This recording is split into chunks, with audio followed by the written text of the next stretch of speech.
Hello everyone, welcome to my YouTube channel. If you first time here, welcome. Today we're going to learn together how to fix the Holden VE stereo in the year 2004 to about 2008 car stereo. But first thing first, this is how I want to start it. I just want to make sure you understand all this first before we go ahead with the repair. I know that some of you people at home, for example, and you try to do as a hobby. You don't have, you don't want to spend too much money into buy a power supply and things like that. It's costly to you.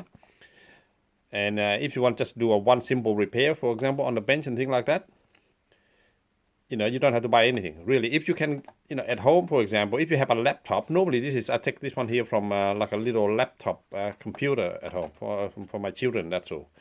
And all you need to do is just keep an eye for it.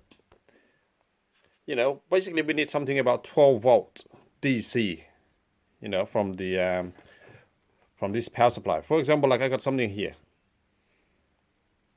Okay, it say here input 100 volt to 240, 50 hertz. This is the power supply for Australia version anyway. So in your country, whatever that is. Then all you need to know is that the output is about 12 volts. We need about 12 volts. 12, 13, 14, that's okay. Nothing wrong with that. That's just, about there should be fine. If it, too low, it won't start up, that's all. If you can get it going, start up, 10, 9. But, it's an ideal voltage is about 12, 13 voltage. Then you will see this symbol here. That symbol there implying it's a DC voltage, okay? So you need to have that straight line up the top, and you got this dotting line down the bottom. That's a DC voltage. Okay, and it can supply up to maximum 2.5 amps power. So basically, depends on how big your unit. If you, for example, you want to test it, just to power it up and listen low volume, it's okay. If you want to blast it up maximum and things like that, you might not have not current. If you just want to check that test something and things like that, that should be fine. 2.5 should be good. More better. 4, 5, 6. That is that. Then on top of that, keep an eye for this as well.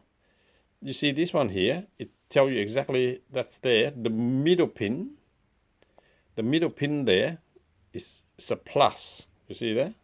That's a plus going to the middle. And around the outside here is to go to a minus. That is actually basically implying, oops, sorry. Implying this plug here. Basically what it meant is that it said the inside core of this wire, this plug here, is a plus, like a battery. It's a plus of the batteries. This will be at a minus of the batteries, okay? So you just cut it off anyway. If you're going to using the wiring to install to repair car stereo. So I already cut my one up. For example, like my one here, this is the one I showed you earlier. This is a 12 volt one.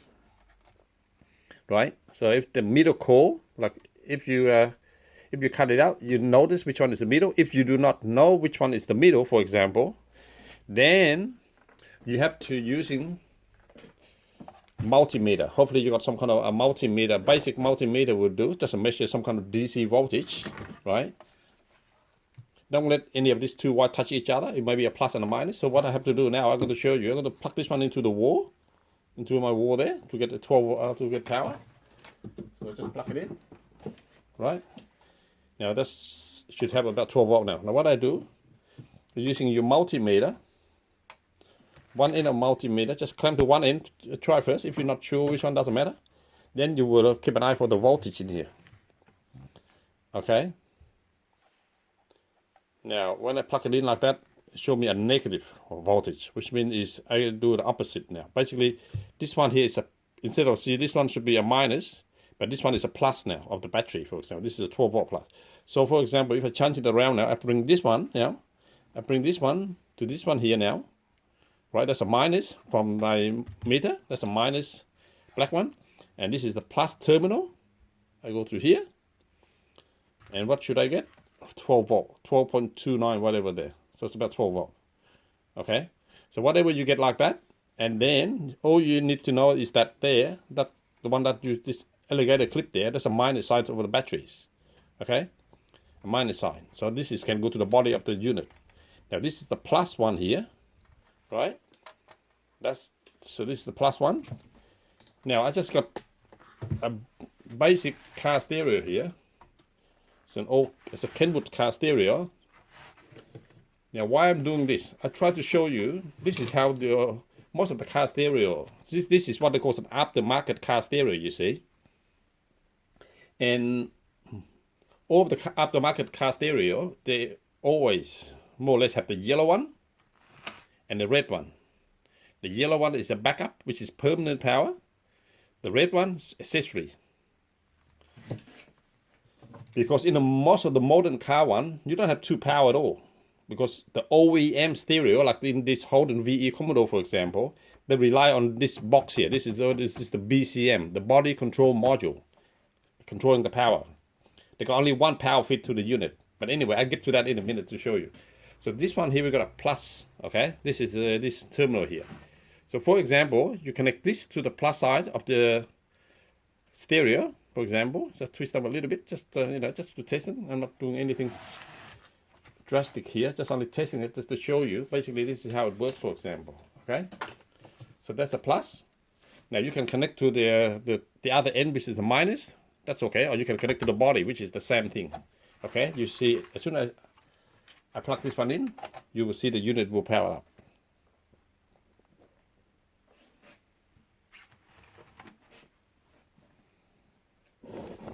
Okay, you see my Kenwood stereo now is turning on now, for example. Okay. Now, because of that, for example, I show you the reason for that is, you see, in the car, this two wire is separate. This two wire here, they're not joined together like this. This two wire, they join this one permanent to the permanent power in the car. And in the old car, what you do, when you turn your car to accessory, it will fit power to this red one. Then stereo will come on only when this red one come on. So that holding the memory, and now this is the red one. This is what they call the accessory wire. Well, it turn on. For example, okay, I just tried that a little bit there. And then, for example, I tune to a particular volume or whatever. I turn the unit on.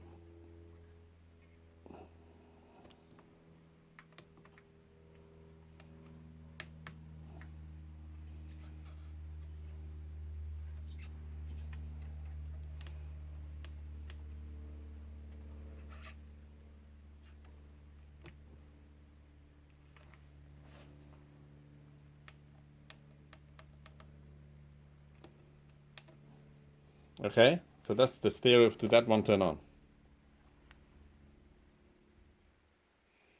The reason for that is the wiring for this is an aftermarket unit.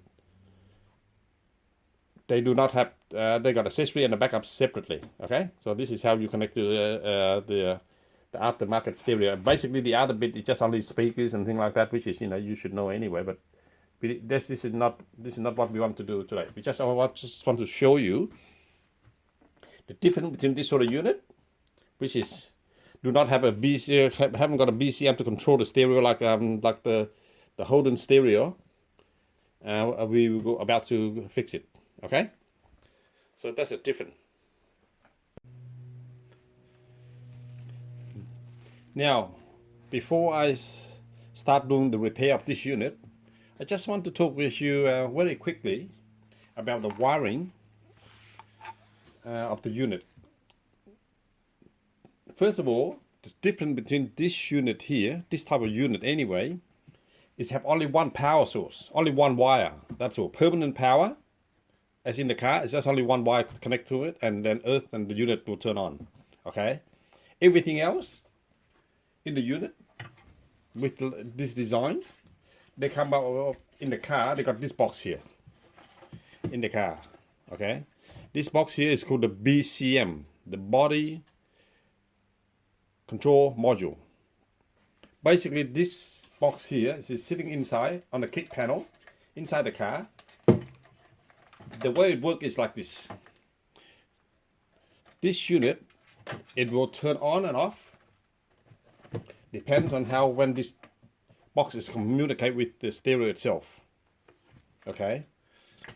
I just give you just a quick rundown. I mean, just so you understand, you can appreciate what it's actually, doing, because if not, you just don't understand the concept of it. Basically, what it is, it do not have the in the traditional sense, like this sort of stereo here. Before I show you, this one here got accessory and backup, 2 power.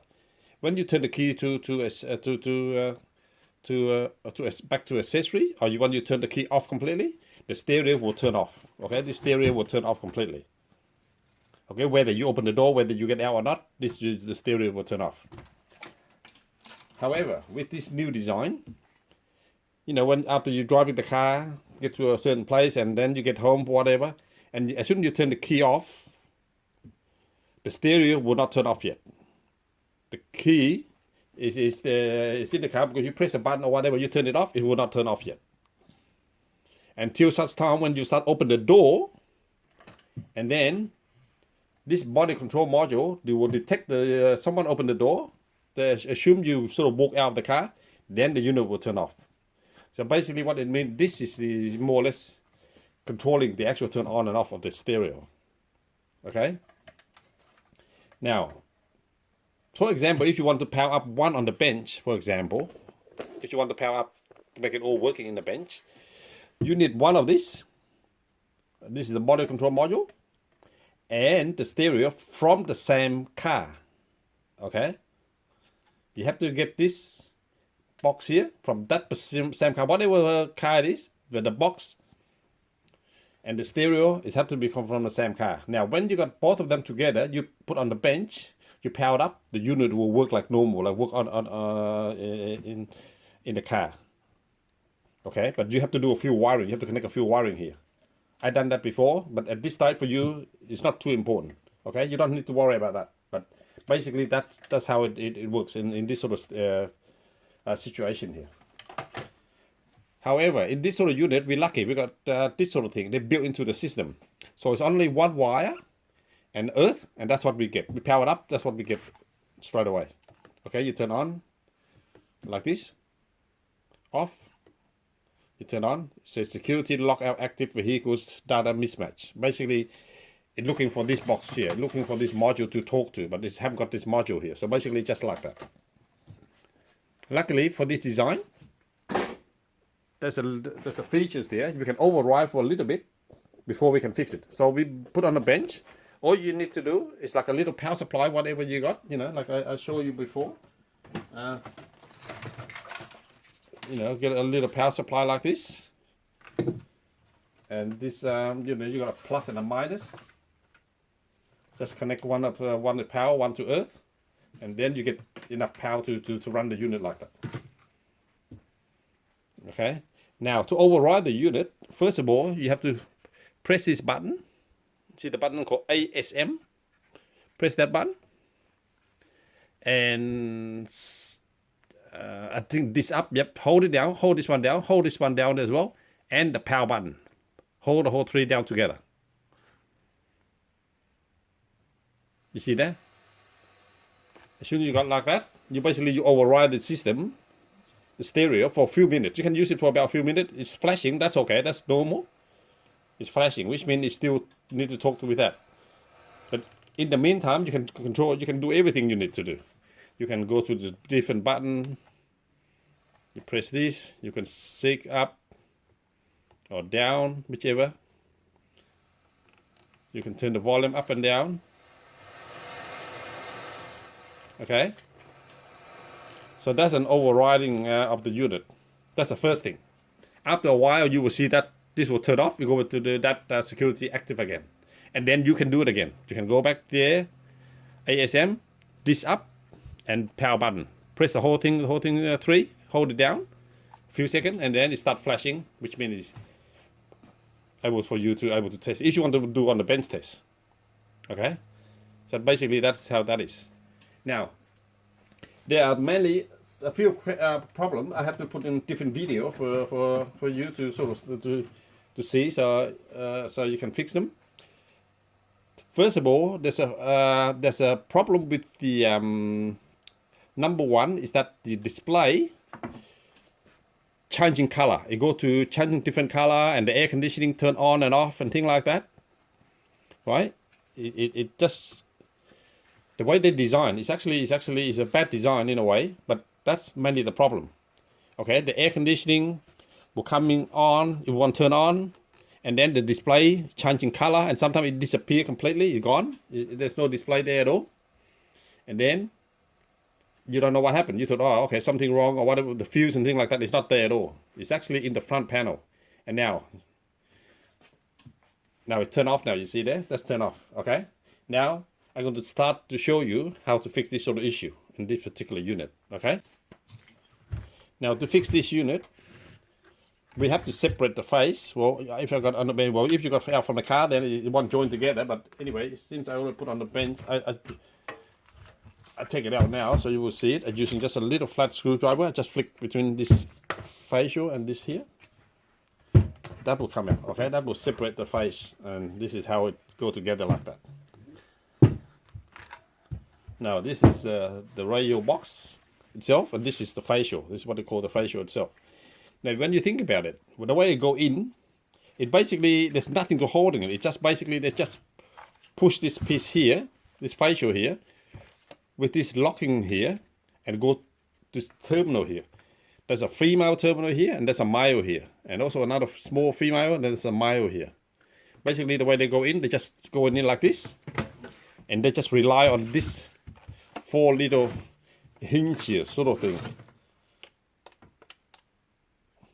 to hold the unit. And what happened in time, they get loose. They're coming loose, you know, and moving around.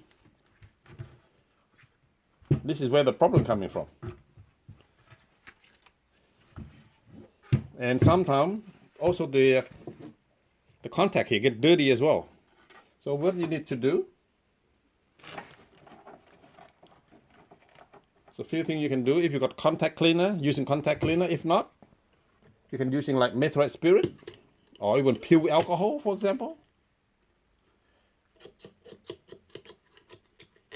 You can clean some of this first. You're putting just a little cotton bud like this, just to go wiping around them, clean in here, clean there, and wiping over there as well. Okay, so that's the first thing you need to do. Okay, so that will do that.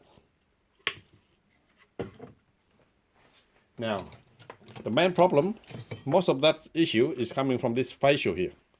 Now what I do, I'm going to take all this little 4 pieces of plastic here on these legs here. You see these 4 things sticking up there? Right? You're just using some kind of 2 flat screwdriver or something like that. Just a piece here, and go around like that. And then this piece will pop up sort of thing. There's 1.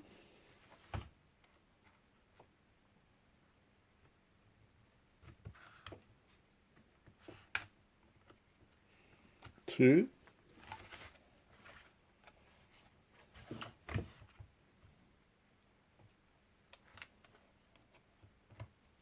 This is nothing hard at all. This is only this little clip here. They just clip it on there. So you just unclip them. Just push in something just a little bit pointy here on this side, and then on the other side, and basically just go together, and this just come up like that. Right, and then the 4 of them should pop out like that. Okay. Now, from my experience, what you need to do, get yourself a little tube of super glue like this. Okay, just a little super glue like this, and then you just dab it a little bit of super glue. One is on this side, right? So while you try to do this 2 pieces first, and then the other piece face the other way. So try to do this 2 pieces first, and please be careful with the super glue. Do not let any super glue touch in the front fascia, or else you will, make mark, and you won't be able to get it out. You can damage the fascia. Okay, so just be careful with that. So what you do, so you just put a little bit on this corner here. You can see so right there. Sorry, put a little bit on this side, like that. Just go around like a little bit there. There. Okay. Now coming back to this side, the same piece here. Put a little bit there, a little bit there. Yeah, we got 4, remember, but don't do 4 yet, do 2 first, because that's the other way. So instead of that, you put this 2 in first. Put this 2 in, but you just have to bear in mind, shift this one right in the middle. Wherever move it, put it almost in the middle. If you can just see roughly in the middle there, just leave it there. There, if it's sideways a little bit, put that in the middle there. Okay, put that in the middle. All right. Now we still got 2 more to do. 2 more is on the other side. So basically just the same way. Put this one here. That side now, horizontal.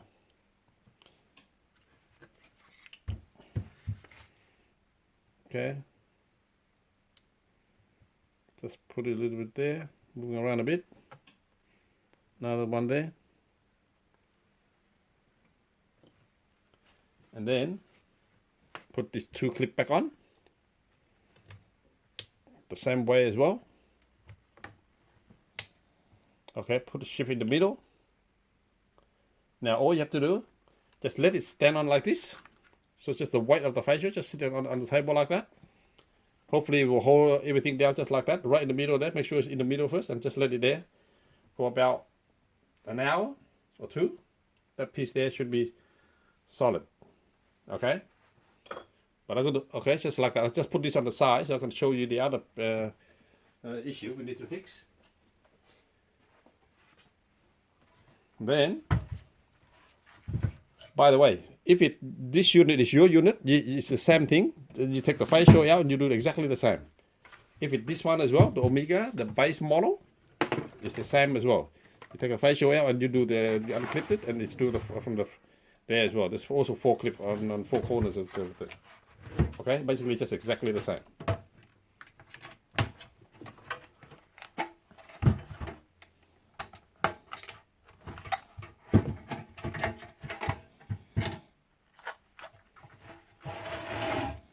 Okay, this fascia is exactly the same as that. 4 of them as well, so it's the same sort of thing. Okay. Now that is one of the common problem, and that is like, let me say that again. So the issue we just the thing I just showed you is mainly for this sort of thing happening. The air conditioning part is not controlling, you know, and it cut in and out, and display disappears. Sometimes it come on and all with different colors and things like that as well, because of that fascia there. That's one. Okay. Okay, that's how to fix the issue with the air conditioning and the display come on and off, that sort of stuff. In another video, I'm going to show you how to fix the CD mechanism. Because if I'm going to put on this video, I think it's a bit too long. So I'm going to save this for another one, because it takes a while to able to fix the CD mechanism completely. So at least now you know how to do the wiring, how to turn it on and things like that, how to bypass it, the unit. And then now it's just a matter, I put on next video, just concentrate on fixing only the CD mechanism, because the mechanism, it takes about, you know, good hours to fix it. So I have to sort of put on a new video. Okay, thank you.